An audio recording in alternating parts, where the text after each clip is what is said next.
Kalyani GNM হাসপাতালের পর এবার সারপ্রাইজ ভিজিটে রাজ্যের উপস্বাস্থ্যমন্ত্রী শক্তিনগর জেলা হাসপাতালে। কল্যাণী জেএনএম হাসপাতালে আবারও নদিয়ায় সারপ্রাইজ ভিজিটে এলেন রাজ্যের স্বাস্থ্য প্রতিমন্ত্রী সুমনা সরকার। এদিন তিনি কৃষ্ণনগর শক্তিনগর জেলা হাসপাতালে পরিদর্শন আসেন। সঙ্গে ছিলেন একাধিক বিজেপির বিধায়ক এবং জেলার সভাপতি নিজে। উল্লেখ্য, এর আগে নদিয়ার একাধিক প্রাথমিক স্বাস্থ্যকেন্দ্রে পরিদর্শনে আসেন স্বাস্থ্য প্রতিমন্ত্রী। দিন কয়েক আগে গভীর রাতে ডাক্তারি পড়ুয়া সেজে সারপ্রাইজ ভিজিটে এসেছিলেন কল্যাণী জেএনএম হাসপাতালে। সেখানকার পরিকাঠামো এবং অপরিচ্ছন্নতা নিয়ে ক্ষোভ প্রকাশ করেন। এবার সারপ্রাইজ ভিজিট এলেন শক্তিনগর জেলা হাসপাতালে।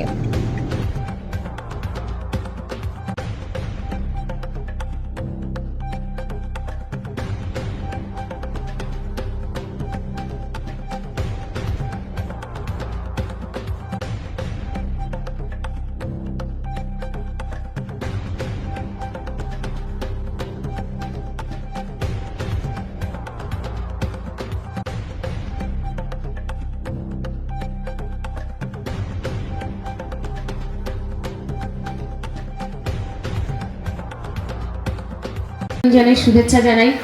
যারা আজকে রক্ত দিয়েছে তাদের কাছে আমি কৃতজ্ঞ যে আজকে তারা তাদের রক্ত দিয়ে মানুষের জীবন বাঁচানোর কাজ করছে, তাই তাদেরকে আমি অসংখ্য অসংখ্য ধন্যবাদ জানাই। আজকে এই সুন্দর মঞ্চ সত্যি কথা বলতে বলে দেয় যে বাংলার বুকে একটা পরিবর্তনের সরকার এসেছে, যে সরকার সর্বদাই মানুষের জন্য কাজ করতে সচেষ্ট এবং মানুষের জন্য কাজ করতে চায়। আমি আস্তে আস্তে শুনছিলাম তারকদার মুখে, তারকদা বলছিলেন যে দিদি অলরেডি 270 জন রক্ত দিয়েছে, এখনো আরো দিতে চাইছে, প্রায় 400-র কাছাকাছি মানুষ রক্ত দেবে।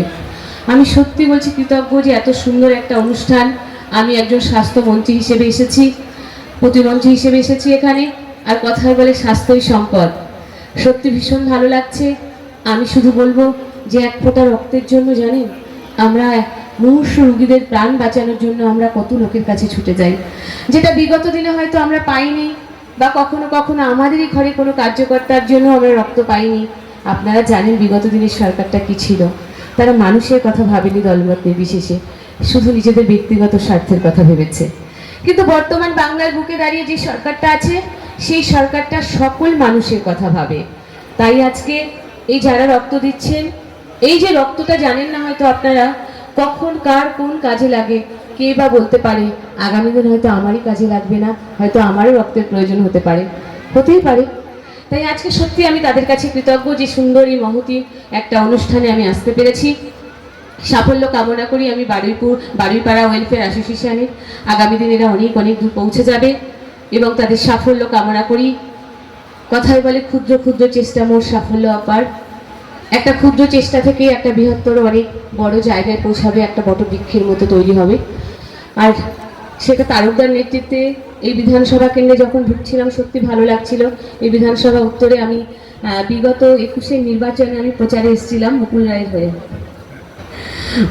হয়ে আমি বিগত বিধানসভা নির্বাচনে এখানে প্রচারে এসেছিলাম।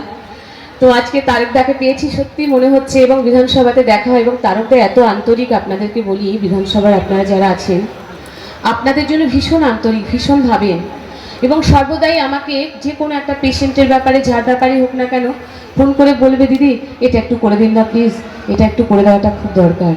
সত্যি বলছি তারকদাদের মতো মানুষদের কাছ থেকে আমি, তাদের থেকে বয়সে অনেক ছোট, এখানে যারা আছেন তাদের থেকে বয়সে আমি অনেক অনেক জুনিয়র। তো আমি তাদের কাছে অনেক কিছু শিখতে চাই, শেখার কোনো শেষ নেই।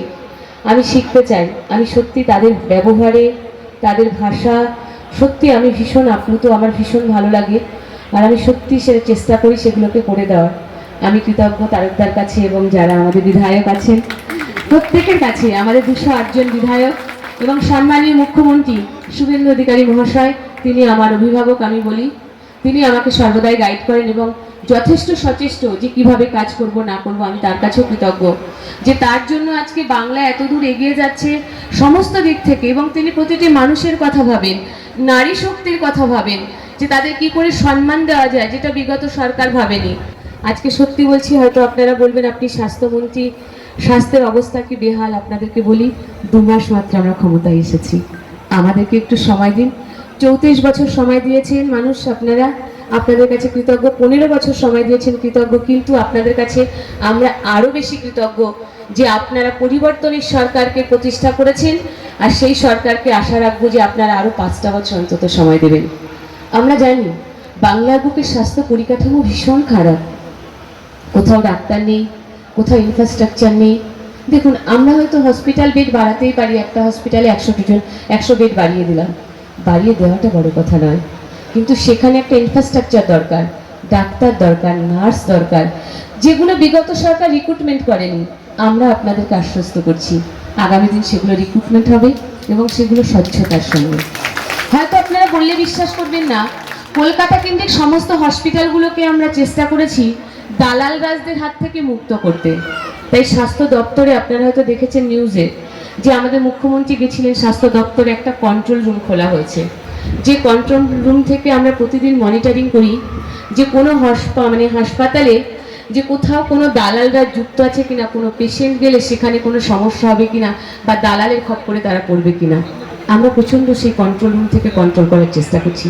আগামী দিন আমরা আরও করব, যে কোনো পেশেন্টের বাড়ির লোক যখন যাবে তাদেরকে একটা মার্কিং আমরা তৈরি করে দেব, হাতে একটা ব্যান্ড থাকবে, পেশেন্টের হাতে ব্যান্ড থাকবে, যে নার্স দেখবে তার হাতে একটা ব্যান্ড থাকবে, যাতে সে মার্কিং করতে পারে, যাতে কোনো দালালরা যাতে না থাকে।